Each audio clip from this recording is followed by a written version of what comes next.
memories for people and helps people in a lot of different ways. You guys help to manage that and facilitate it as well. So thank you guys for captaining. We do appreciate it. I am going to start the slideshow. Like I said earlier, if you guys have any questions, throw them in the chat, come off of mute and just ask. There are several staff members on the call today. We're all happy to help as much as we can and answer any questions that you have. We want to make sure that you're comfortable and prepared for this weekend and get all of your questions answered. So let me present my screen.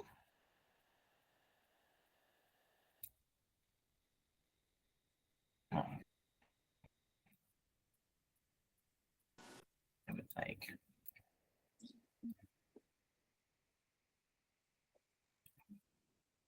oh. All right. Can you guys see the big blue? We see your calendar right now. There we go. Now there it is. All right. Is it big enough? The big blue screen? I think so. Okay.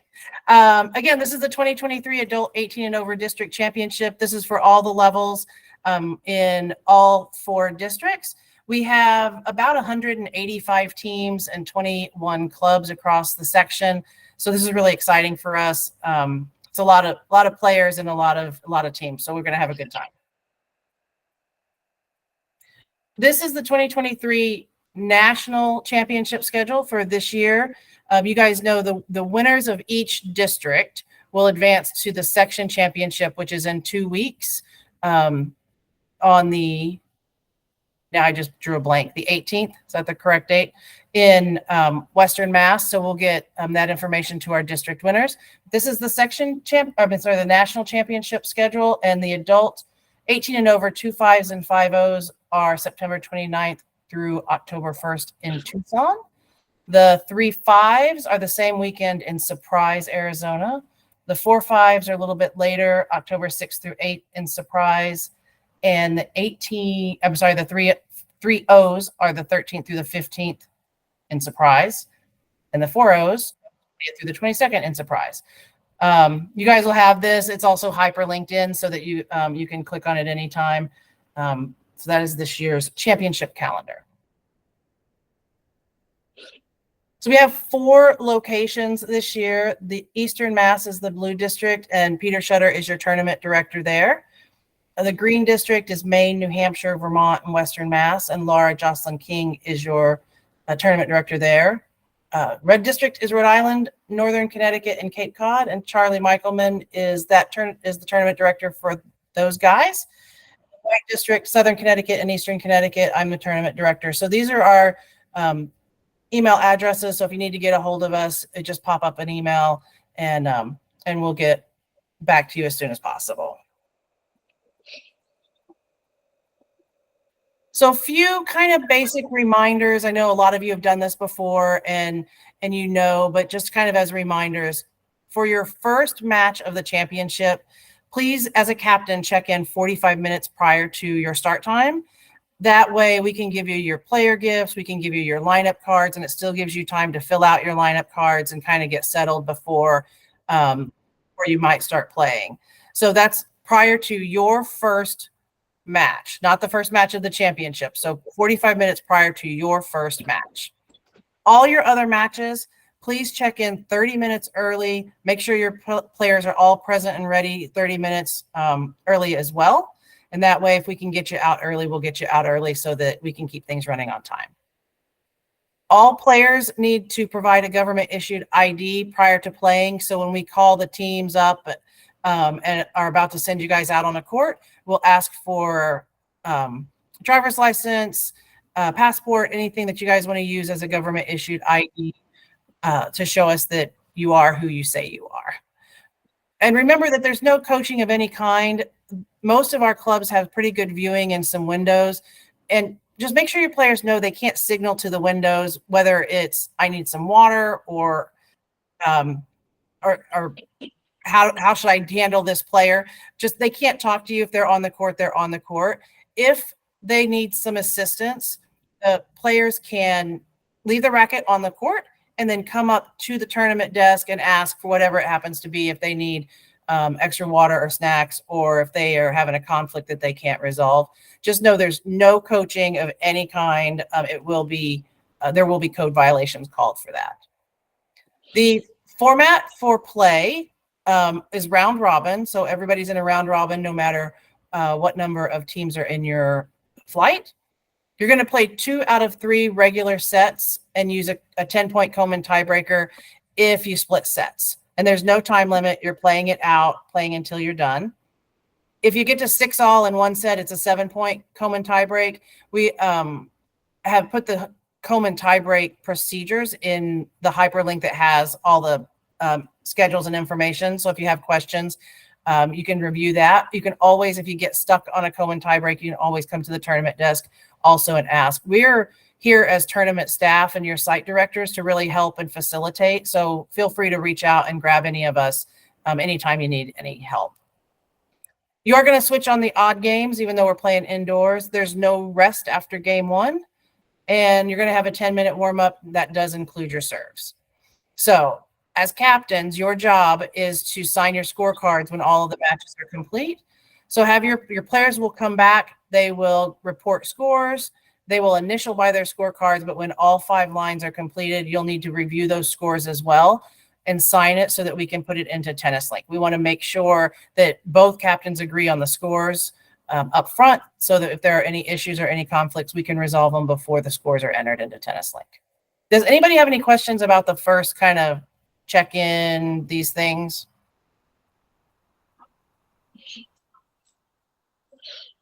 Okay. Sorry, one quick thing. We have I am from the 3.0, I think the Southern Connecticut stream. We have been told that there is a 2-hour time limit. So yeah, let's connect offline. You guys are a different situation because you were a 2-team flight, so it's being played as a local area championship and it's head-to-head. Okay. All right. Yeah. Perfect. Thank you. And I have a question. Okay.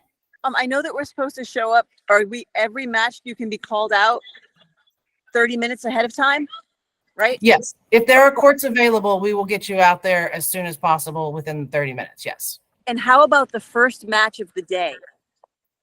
So typically that one, we want you to come 45 minutes early so that we can get everything out. It usually takes us a little bit to check rosters. And I think most of the site directors try to get people on the court so that you start actual play at 8 o'clock or whatever time it happens to be. So you'll go out 10 or 15 minutes early, but just have your players there ready 30 minutes early, ready to go, so that there's no, oh, I got to go tie my shoes, or I forgot to go to the bathroom.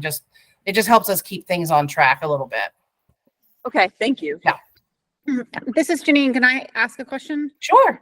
It says that we provide our lineups as captain, but how do we do that? Is there a form that I'm supposed to fill out? So when you show up, when you get there before your first match, we will have an envelope with all of your lineup cards for all of your matches in it.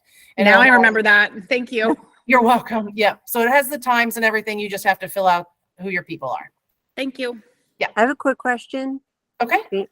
Last year at our districts, we did have a situation where a player spoke to their coach during the match. And we reported it, but because the person who is the director of the tournament didn't actually see it happen, nothing happened in that situation, even though they spoke with their coach during the match. What do we do? So still come back and tell us so that we can watch and we can look. We do our best to monitor all of those things because it's difficult to see and hear, but the site directors are officials in these instances, and we're going to work with them on the proper procedures and code violations. If it is egregious, we can, a grievance could be filed. There are some other things that can be done. So just make sure you tell your site director, let them know, and we'll do our best to make sure that doesn't happen. Yeah, we told them, and they said because they didn't actually see it, they couldn't do anything about it. They were not on the court at the time. Okay. And the coach hightailed it out of there after his players spoke to him. So there was, it was just our word, Okay. and that was not acceptable. Okay. I'm going to work with our site directors too. We're going to try to make sure that they're good and educated, but that is part of it. We do need to see it, or we need to, if you think it's going to happen, or if somebody's going to come up and off the court, we try to watch to make sure they don't talk to anybody. We'll do our best. Okay, thanks. Yeah.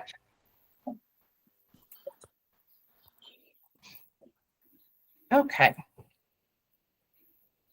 So because everything is in a round robin format, we are considered a no default championship, which means that everybody fields all lines going into it.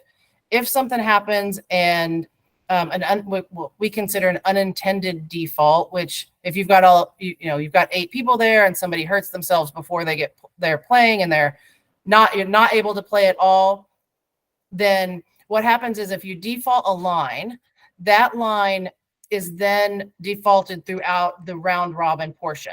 So if it's the last match of a 4-team round robin and it's the third match, we go back and reverse the scores of that line to 6-0-6-0 so that works out for all the teams evenly. If it's the second one, then we would reverse the first, and then the third one wouldn't get played. So just know that the defaults are really kind of costly, and try to bring some extra players and let people know they need to be there on time, watch traffic. The defaults can really kind of cost you. However, if you do have a default and you advance to a playoff, a semi, or a final, that line is reset. All lines can be played again after that. So that just kind of resets everything back into it after the round robin is over. Does that include a default for injury? So if somebody is playing and gets injured, that's considered a retirement. And so that is not treated the same way. Is that what you meant? It is what I meant. Thank you. Okay. Yeah, that's considered a retirement. Yeah, that's different. Okay. Can I just make, if the person's injured during the warm-up, you are able to replace them. Yes. That's why we try to have extra people there if you can, just in case. All right, the next one is the 3-strike disqualification. Pete, I'm going to turn it over to you for that one. Okay. 3-strike disqualification is dictated by national regulations, and we run the 3-strike disqualification report during the championship. So it's possible for someone to receive their 3rd strike during the championship. And if it's during the round robin play, any previously played matches, as well as the one that generated the strike, will be reversed. If it happens, if someone does get a 3rd strike, the site director and the tournament director, the captain and the player will all be notified as soon as possible. And they're not eligible to continue play at that level. The level that they're striking out of. It's pretty structured. We don't have we don't have any discretionary say in it. We run the report, and if it's in the report, we're obligated to administratively process that disqualification. Any questions?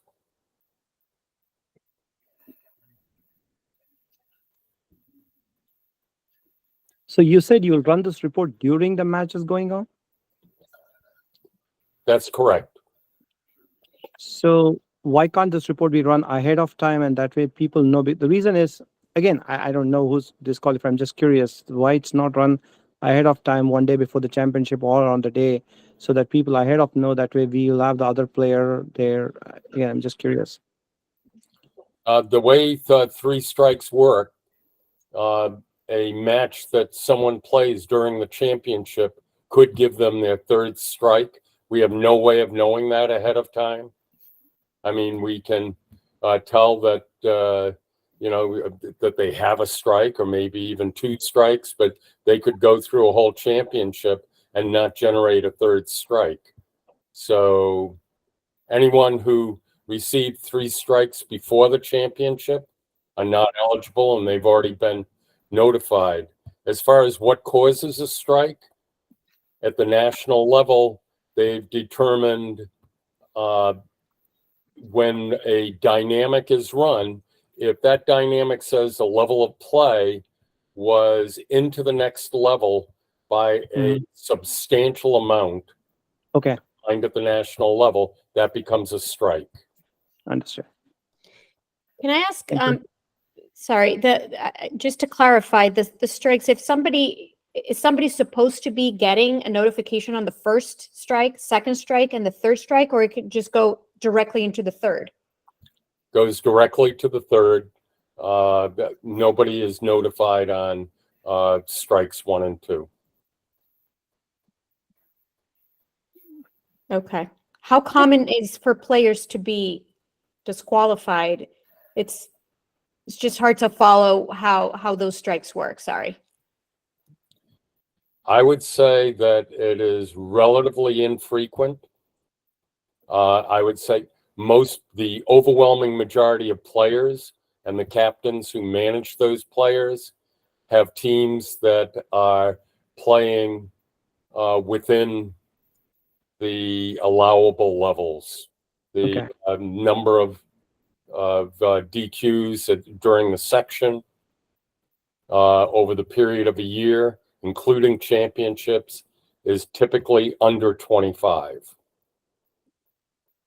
Just so that everyone does not apply to computer rated players. Okay. So if you have a self-rated player, it's a 3-0 team. Let's say you have a self-rated 3-0 player. She plays up on a 3-5 team and wins her singles 1 matches 0-0. Like, these are the people you have to look out for. If you have computer rated players, this does not apply to you. There is no way to look up if a player has a strike.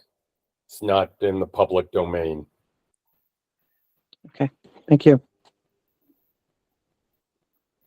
Any other questions? Okay.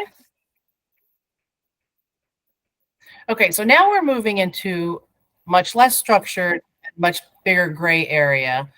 So I wanted to go over medical timeouts and bleeding timeouts with everybody.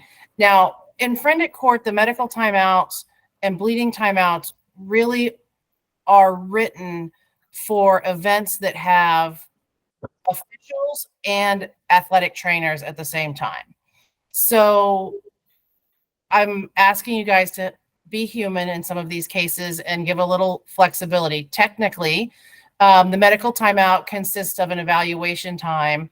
And then as soon as, whether it's the athletic trainer comes on and starts to administer any kind of treatment, whether it's putting ice on, the treatment time is 3 minutes, start to finish. And the total allowed time for a medical timeout is 15 minutes.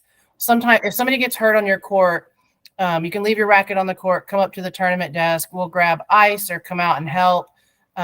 Sometimes it takes a little longer, sometimes it takes a little less, but the treatment time is technically 3 minutes for somebody to decide whether they can continue or whether they need to retire the match. Bleeding timeouts are a little bit different. They consist of up to 15 minutes to stop bleeding, clean up the court, dispose of contaminated items. And again, if depending on how far we have to travel to get to the court and to get those kind of, the gloves and the hazard materials to help clean up the items, it could take a little bit longer. So, just be patient with us. And then if a medical condition occurs, this one is kind of talking more about cramps. So if you have cramping in like your left leg, your left calf, you can call a medical timeout, you can get your treatment. But if you continue to play and then you have cramping in your right leg, you can't call a medical timeout again. It's considered a pre-existing condition. So if cramping continues, you'll have to retire. You can only take timeout for it one time. And again, I know this is a little bit of gray area.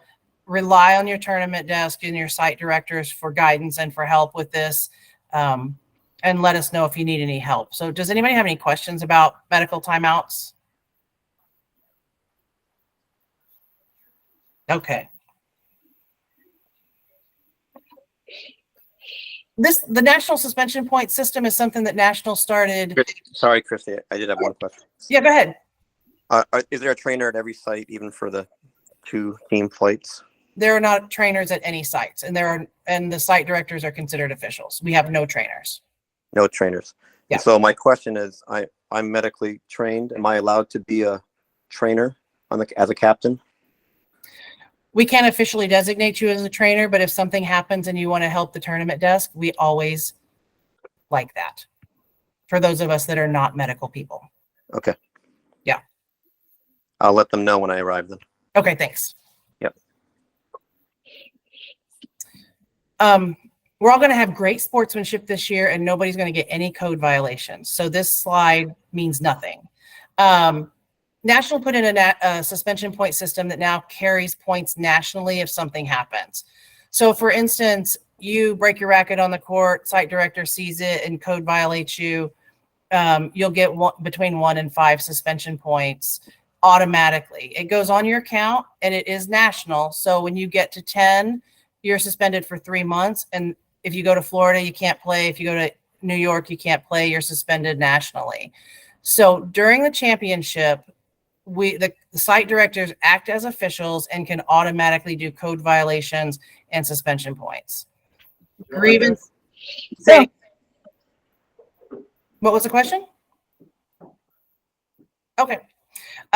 Grievances are a different matter. Those are handled after championships, and depending on the decision of the grievance committee, certain points are held. So I put the calculation table on here so you can kind of see what is what and how long, how many points it takes to be suspended for a certain amount of time. We don't have trouble with this a lot. So, but I wanted to put it in there so you guys know. This is the fun part. We really want photos. I feel like a lot of times we don't get to hear your stories, and we don't get to hear, why you're a captain, or what brought your team together, or how long you guys have been a team, or I just really would like to hear and know those stories, and I would like for our marketing department to be able to put some of those out. So if you take some great pictures or have a great story, please send them to USTA New England's Instagram page via direct message. You can email any of your tournament directors and we'll get it to the marketing department. Just please let us know. There's so many great stories, and I think we miss a lot of them. So please send us your stories. And then the link on the bottom, how to change your iPhone and Android photos from HEIC to JPEG, is something that our James, in our marketing department, asked me to put in there. I don't exactly know what HEIC is, and if it doesn't work, that's okay. We'll change them for you. So send us your photos.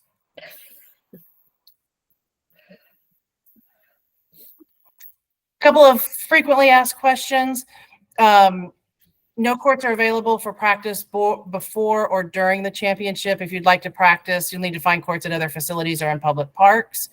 We don't have enough courts for everybody to practice, so we can't open the courts up for individual teams to practice. Bathrooms and showers are available at the clubs. There are no COVID protocols. Masks are optional on and off the court. Please be respectful to anybody that wears a mask or people who choose not to wear masks. Please bring plenty of water and snacks with you. Depending on the club, they'll have things for sale. They might not have water. They might not have Gatorade. So just make sure you can bring everything with you. Pack a giant cooler, bring it in. Clear liquid drinks only are allowed on court. Sorry about the typo. I'll fix that before I send it out. But that way, if it happens to spill, it doesn't stain the court. And then if you have snacks, just make sure you take your trash out with you when you go. Alcohol is not allowed in many of the clubs. It is in some of them. So if you guys want to bring beers and stuff, please call the club ahead of time and ask them if it's okay.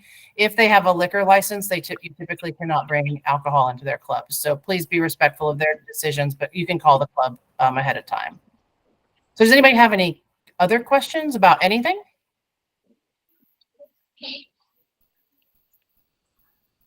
No? Okay. Christy, I see Tatiana has her hand up. Oh, okay. Go ahead.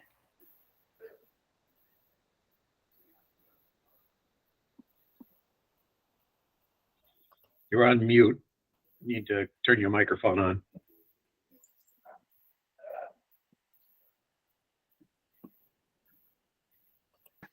Sorry, it's been answered. Thank you. Oh, okay, great.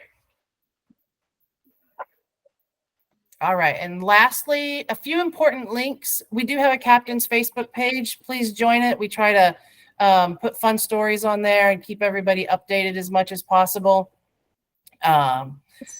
We have a brand new captain's hub. This is really great. Our own Laura Jocelyn King has done a tremendous amount of work to put all things together on one Google site. And it has everything from all the local area regulations to championship information to helpful hints as new captains. It's not specific to championships, but it does have some championship information on there. So go to the Captain's Hub and check it out. Let us know what you think. The important documents with your regulations are hyperlinked in the blue, green, red, and white. You've already been sent those also. Those also, if we update anything on the back end, that link is always live and will always have the most updated information in it. We do have an online store. If you guys want shirts, t-shirts, mugs, something that says Captain on it, you can jump into the online store and buy it. 10% of the gross of everything that's purchased off the online store goes to our New England Tennis and Education Foundation, which is our 501c3 that helps to support kids across the section learn tennis. So we help to support them as much as possible. All right, and that's it. Good luck, everybody. So what other questions do we have? I do have a question. Sure. Okay, so last year, something pretty unfortunate happened. There was one of our a court out there, and they were on a tie break, and one of the volunteers came out and said something, interrupted them just as they were in a tie break. And of course, the players were really not happy, and one of them came out and saying, you know what, this volunteer had no right to go out on the court while they're still playing. So we sent a letter in. I just hope that doesn't happen again. She was a volunteer. She's a player. I guess she didn't know.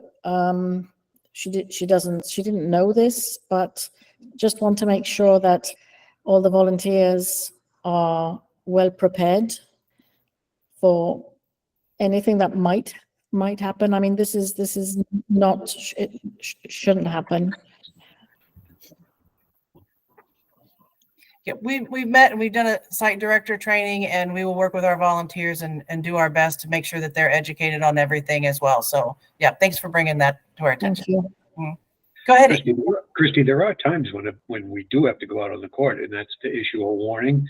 If we see racket throwing, if we see coaching and things like that, we do have to go out on the court and interrupt. So just keep that in mind. I don't know what the situation was, but keep that in mind that there are times when we do have to go out. Totally understand that. Yes, I don't know why she went out to comment, but I totally understand that's what you said. Christy, I have a quick question regarding, during the season, we usually have to pay a fee to the clubs at the point of, when we're going to play. I'm assuming that is not the case since each team already paid an amount to participate in the tournament. That's correct. The fees that you have already paid have covered your court fees. So you're fine. You don't need to bring any extra money for that. Perfect. Thank you. I have a quick question about the fees. Because my flight's supposed to be a 4-team flight, but they cannot find a wild card. So now it's a 3-team flight, but we already pay for the 4-team fees. Yeah, So- all of our, we'll issue all the refunds through the finance department, probably Monday or Tuesday of next week. So hang tight, but you guys you don't have to do anything else. We go through and make sure that all of the flights that have changed total numbers, that we automatically issue the refunds. So we'll get you handled. Yep. Got it. But also I have received an email from our championship staff send me a link to our match schedules, because they are 1 team short, so they have to give us another schedule. But when I look at the tennis link, the schedule time is not the same as the championship staff send it to me. So where should I go to get a final answer? The schedule that was sent to you through the link. I From think the I know what championship you're staff? talking about, and I think it's been corrected. Yeah, the time that said 11 was changed to 4. Say that again. Tennis Link matches that schedule now. So the final schedule will be the tennis link. No, the final Is that- schedule is the schedule that was sent to you via email. Oh, from the through the email.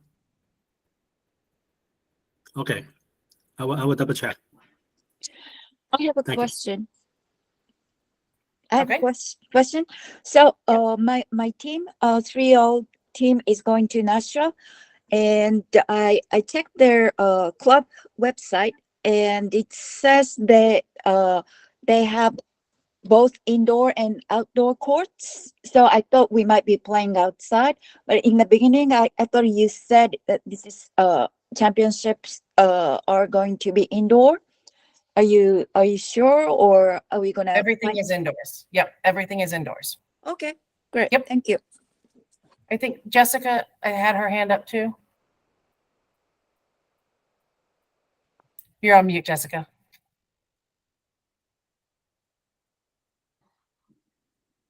You're still on mute. There you There go. you go. Ah, right. Sorry.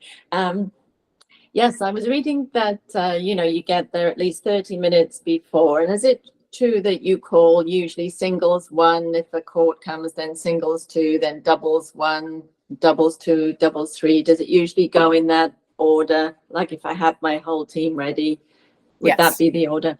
Because some of my team are panicking about the bathroom, because we're all like, want to go 10 minutes before or something. So I'm like, oh my God, everybody's like panicking that they're gonna, need the bathroom. But hopefully, like, could you go after the first set if you're kind of desperate? Can you run to the bathroom, or is there really like not enough time to do that? No, you can absolutely use the restroom at any time during a match. Leave your Oh. racket on the court. That just tell your players go straight to the bathroom. They can't talk to anybody. They can't ask anybody for water. Okay. They just need to go straight to the bathroom, or they can come up to the tournament desk and let the site director know that's what they're doing, and then the site director can at least kind of monitor if somebody says something. So yeah, absolutely. I mean, believe me, we don't want you not going to the bathroom. I know, we're all like getting older, and it's like they're all starting to panic already. I'm like, oh my gosh, No. Okay. All right. Thank you very much. I thought I saw somebody else with their hand up too. Did somebody else have a question?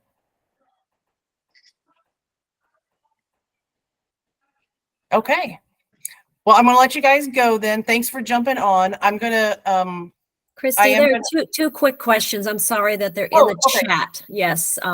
When can one expect to receive the email with the final flight information? That's already gone out, right? That should have gone out. So if you have a question, go ahead and email either your tournament director or the championship USTA League champions at newengland.usta. Unless it says, unless you have a wild card opponent, because then your flight could possibly change, right? Everything should have been updated by now. Everything is updated by now. Everything is updated. If Right. it's not, please let me know. But everything, I worked on everything today. If you didn't get an email, please email your flight director. Yes. Or put it on the championship email, and that way we can get it to you directly. We won't get it from this chat. Yeah. Wow. Lots of people saying they didn't get it. Oh, okay. Okay. We'll make sure you do. Okay. Bernadette, did you have another question? Yes, can you just repost that slide with the emails of all the tournament directors? I'll take a quick photo. Yes, let me see if I can do this.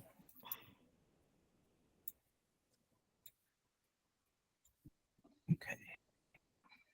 Can you guys see the one that says oh, here it comes.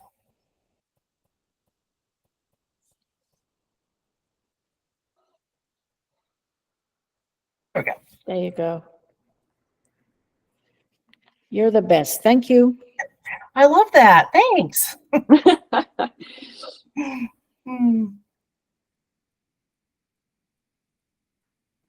All right. Anybody else? There is a hand raised. Yep. I think everybody should check and make sure that they've paid all of their fees, because you had a deposit plus a second payment. And I know I have about 3 people that have not paid their second payment. Okay. And everybody knows how mean I am about that.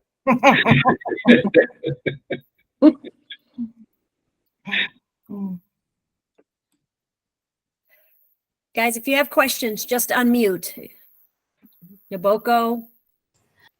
So I have a question, and it's in the chat, but I don't think I see the answer. How do we pay the balance? You should have gotten a second email with the final registration information. If you didn't, email your tournament director directly, and we'll get it to you. Okay, and that will explain how to pay the balance as well? Yeah.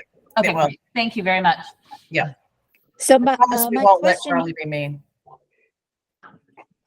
so my question is, I think I saw somewhere that captains have to give every player's names and phone numbers to site director.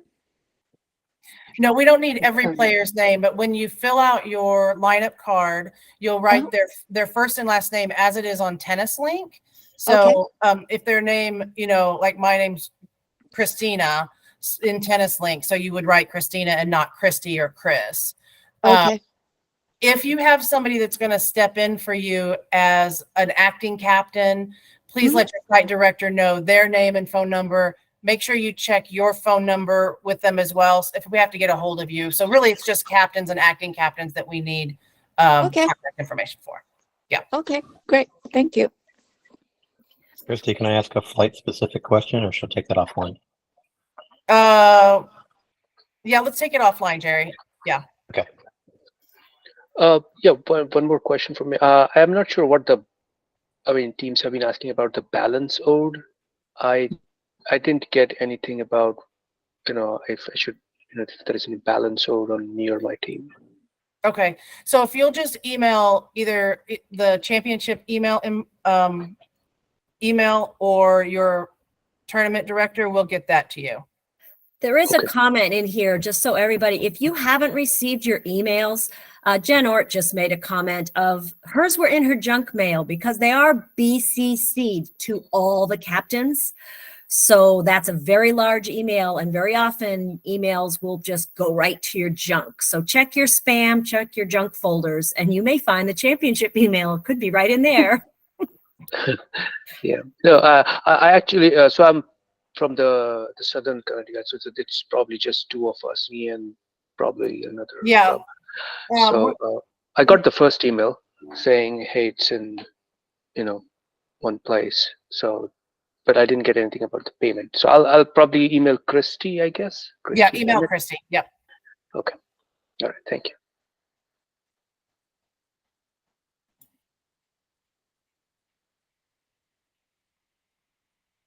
All right. I'm going to stop recording now. Oh, that is not what I wanted to do.